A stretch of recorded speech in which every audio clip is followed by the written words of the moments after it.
Para pilkah kakung putri ingkang tansah pikantuk kamulyan saking kersaning Gusti ingkang Maha. Hanetepi titi laksana upacara sungkeman. Sumangga Ibu Juru Rias lebda ing karya. Wonten upacara sungkeman kahiring ungling gending Ibu Pertiwi larat keparang kapurwaga.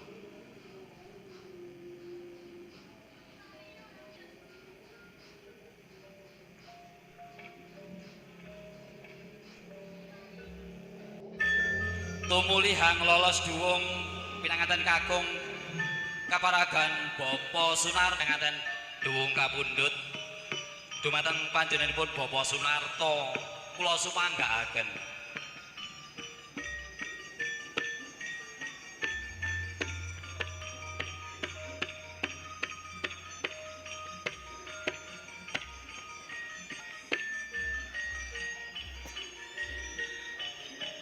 pinanganten sarimi tumuju saning Rama lan Ibu lampajengku bebasan soto matarangan sigra tumungkul hamari gelu yayah konjem jroning bantala nyadong pangastawa mangkanata kawedar ing lesan.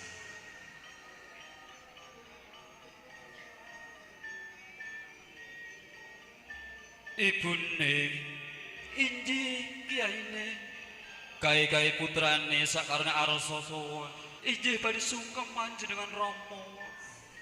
Nuwun Rama nyuwun tausiah pitutur mugi pinangka sagunging gesang bebrayan kula. Nggih putraku bocah sikit lega rasane ati bapa sawise midhanget aturmu. Iya nggih iya. Semanten ugi kula Ibu kang putri sami aturipun Kang Mas nyuwun tambahing pangestu. Angin kula ngancik alaming bebrayan jumbuh Kang Kinaya sumedya Kang sinedya. Gendho lelungsen tak bekali puja mantra kanggo sliramu ya nggih. Injih Ibu tarima kasih. Wis dole sungkem ibumu sawetara cukup nggih sungkem Rama ibumu nduk. Injih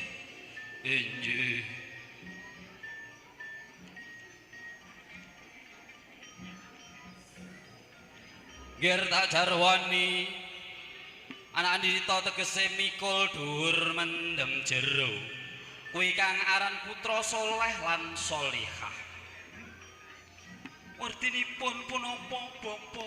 Injih, werdinipun punapa Bapa?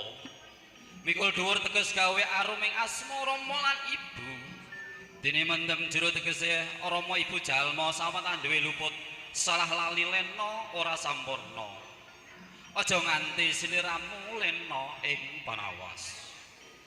Elinga nggih. Ibu jejering kaum Hawa ngadeg sliramu suwene nawa candra dosawari nglairke tak ibaratke perang sabilya. Iya nggih. Injih Rama Ibu kagem teteken kula kalian siadi yen to kula manggih ing kalunyon kagem obor yen to kula manggih ing pepeteng. Wis ger kono sowan ibumu saking Sukerja banyu biru.